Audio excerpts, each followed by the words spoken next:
Peruíbe, Itanhaém, Mongaguá, Praia Grande, São Vicente, Santos, Guarujá, Bertioga, Cubatão.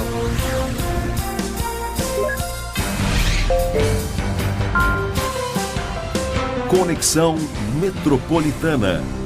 Estamos começando mais uma edição do programa Conexão Metropolitana. Hoje o tema é extremamente importante e eu gostaria muito que você, telespectador do Conexão Metropolitana, perdesse aí os seus preciosos tempos. Preciosos tempos foi doído, hein? Caramba, seu precioso tempo. Vamos lá. 3, 2, 1. Boa noite. Estamos começando mais uma edição do programa Conexão Metropolitana. Olha, hoje o tema é extremamente importante e eu gostaria muito que você, telespectador, telespectadora, perdesse aí o seu precioso tempo, né? E escutasse um pouco aqui, mesmo porque eu estou aqui hoje com dois convidados e eu posso dizer assim que são dois amigos que eu tenho, né? Duas pessoas que eu admiro muito, conhecedora do tema de hoje, um advogado e um cientista político. Eu já vou apresentar os dois aqui. Está aqui o Chagas, Fernando Wagner Chagas, cientista político. Boa noite, Chagas. Obrigado pela sua presença. Olá, amigos. Um abraço a todos. É um prazer estar aqui com vocês. E o doutor Nicola Maggiota, que está aqui ao meu lado, à minha esquerda, um grande amigo, uma pessoa que eu admiro, né? E que eu sempre, quando eu falo do doutor Nicola Maggiota, né, eu digo e ressalto que em 2010, quando eu conheci o doutor Nicola Maggiota, foi no processo eleitoral, da campanha eleitoral. E daquele processo eleitoral e da campanha eleitoral, não é porque ele está aqui ao meu lado não, mas eu sempre digo isso, foi a única coisa boa que sobrou daquela campanha de 2010. Boa noite, doutor Nicola, obrigado pela sua participação. Boa noite, Milton. Boa noite, telespectadores. É um prazer novamente estar no programa Conexão Metropolitana, programa de um amigo como você, Milton. E assim, vamos aí dar sequência aos temas que são muito interessantes hoje. Muito legal. O tema hoje é mensalão. Mensalão. É o tema da moda, né? E o Cachoeira? Vai ser solto? Não vai? A mulher, a atual mulher do Cachoeira, está envolvida? E a ex-mulher do Cachoeira? Que foi simplesmente depor na CPI e acabou saindo da CPI como acusada. Será que ela está envolvida também? E a deputada Thelma de Souza, que foi ao encontro do presidente de honra do PT, o ex-presidente Luiz Inácio Lula da Silva, com o carro oficial, deve pagar por isso? Esse é algum dos temas que nós vamos abordar hoje aqui. Vou começar aqui com Chagas. Chagas, mensalão. Vamos ser curto e grosso e eu tenho certeza que os nossos telespectadores fazem essa pergunta. Será que vai dar alguma coisa? Alguém vai ser punido? Esse é o sentimento da população de uma forma geral. Se você me perguntar se eu acredito que houve um mensalão, eu estou convencido que houve um mensalão. Agora, se vai haver punição, é uma outra história. Pode até haver punição, acredito que prisão para nenhum. Por que eu digo isso? Isso não é porque o nosso judiciário falhou, porque a nossa lei é falha, não por isso. Esse processo, ele para ser realmente comprovado que houve um mensalão, e está aqui um advogado que sabe até melhor do que eu, só passar rapidamente pelo aspecto jurídico para depois falar do político, que é mais a minha área, né? É muito difícil, concretamente, provar que houve um mensalão. Em especial porque o ministro Joaquim Barbosa separou em núcleos. O núcleo operacional, o núcleo político, o núcleo financeiro.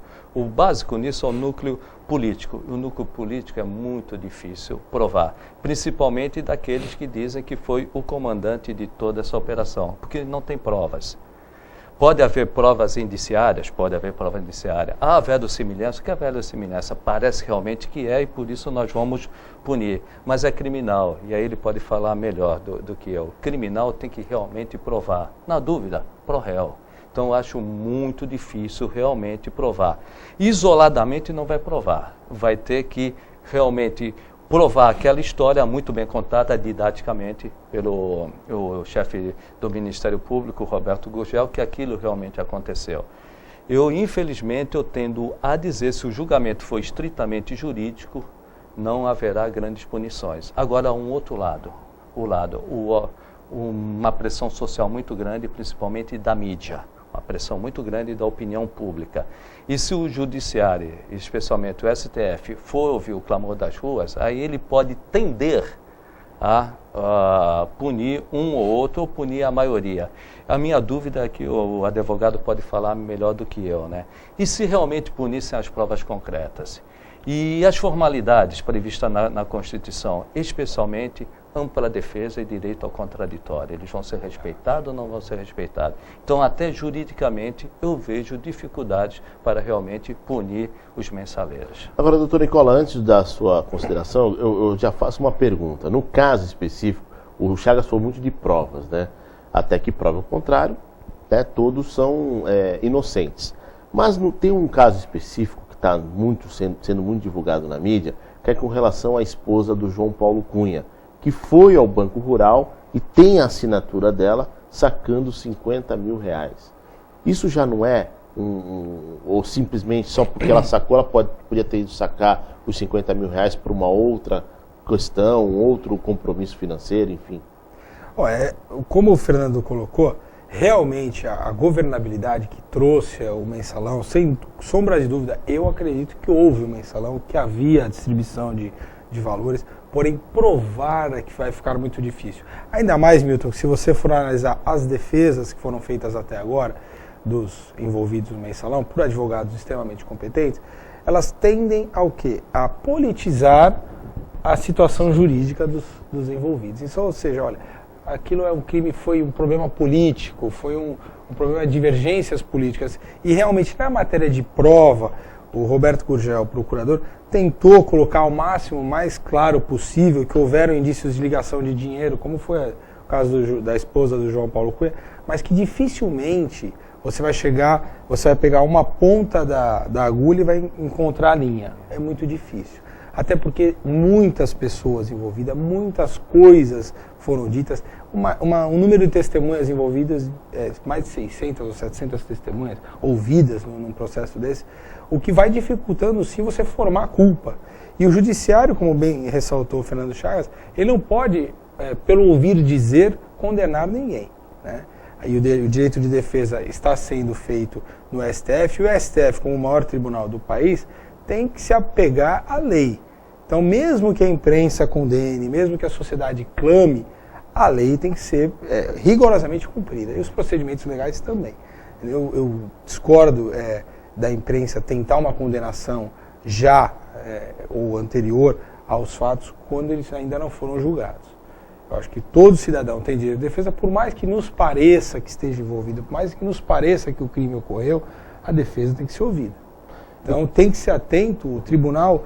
eu creio que essa onda midiática tem que também parar nas barras do judiciário, ou seja, o judiciário não pode entrar nessa onda.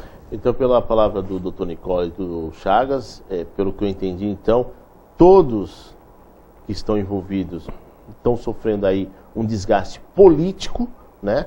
E no final das contas vai estar 0-0 e continua por aí, mas o desgaste político, claro, ele sempre há nesse julgamento. A minha preocupação é justamente isso. O brasileiro, e o mundo lá fora também, entende que a justiça brasileira ela é tolerante com a corrupção. Vamos usar o nome corrupção, né? Que sim, tudo se cabe em corrupção, mas nem tudo... Aliás, corrupção não está tipificado como crime no mensalão, mas vamos chamar de corrupção, que é a palavra comum, né? O brasileiro, de uma certa forma, tolera a corrupção. Se ninguém for punido...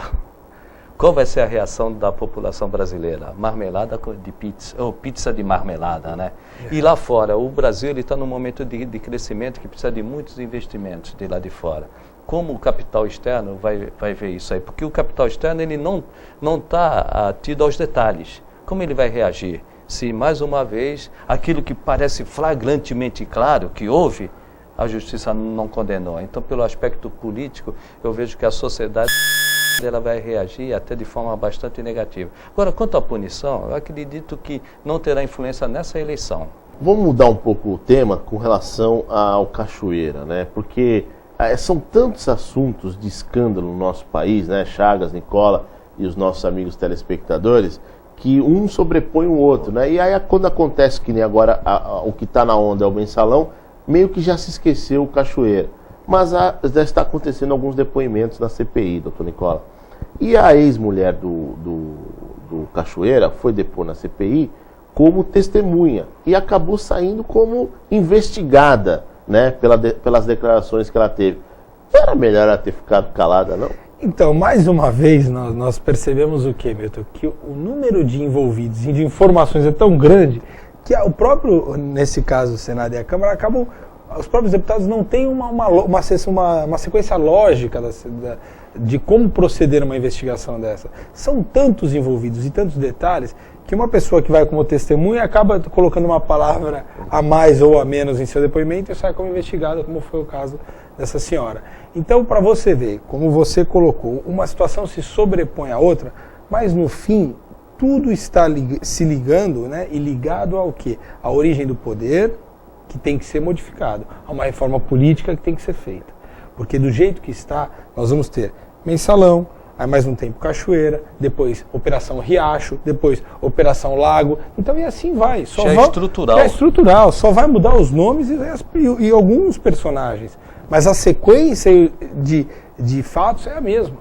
Ou seja, ou o Brasil para agora e toma um rumo diferenciado, tem uma reforma política séria, uma reforma estrutural, ou nós vamos ver esses capítulos, nossos filhos verão, nossos netos verão, infelizmente. Agora, Chagas, o pior disso tudo, né? Claro que isso é gravíssimo, a corrupção no nosso país é gravíssimo isso, nós não podemos esconder, tapar o sol com a peneira, mas o que me deixa mais preocupado nessa história toda, que o que vem acontecendo, o Congresso e o Senado para apurar esses casos, as leis que têm que ser aprovadas, votadas para o desenvolvimento e o crescimento do país não andam, né? Essa reforma política não sai do papel e quem sofre com isso são a população como um todo. Aí é o que eu sempre digo aqui no Conexão Metropolitana e na Rádio Terra, a população já passou da hora de grande parte da população abraçar a ideia de cobrar, fiscalizar, ser mais participativa nos seus municípios,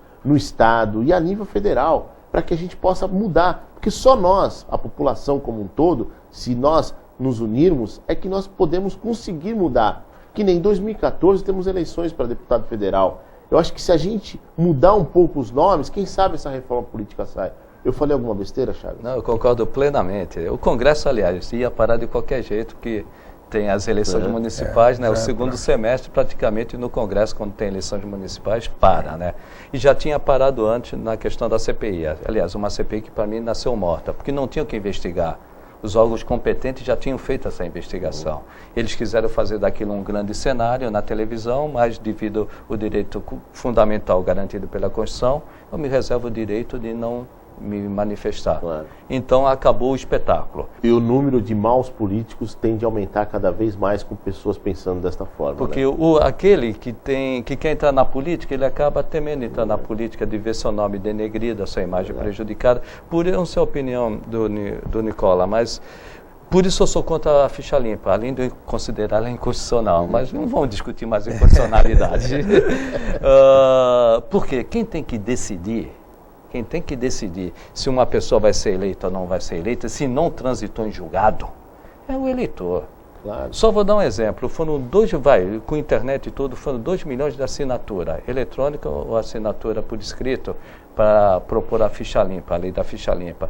Os mensaleiros não, os fichas sujas receberam 14 milhões de votos. Então, se for usar esse termo, o eleitor, ele ratificou nas urnas os fichas sujas. Então, quem tem que fazer a limpeza é o eleitor. Nós vamos para um rápido intervalo comercial. Na volta, o Nicola comenta sobre o que o Chagas falou. E vai um recado para você, telespectador. Você, eleitor, no próximo dia 7 de outubro, se alguém quiser comprar o seu voto, venda. Venda, mas venda caro. Venda caro.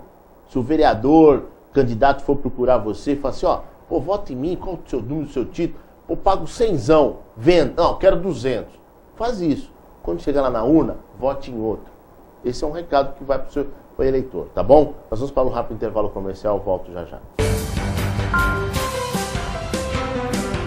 Sintramar, fundado em 27 de julho de 1919, o Sindicato dos Trabalhadores na Movimentação de Mercadorias e Arrumadores de Santos e região.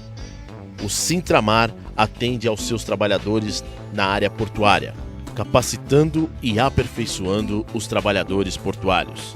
Sintramar, Avenida Conselheiro Nébias, número 257. Telefone 3234 4817. Sintramar.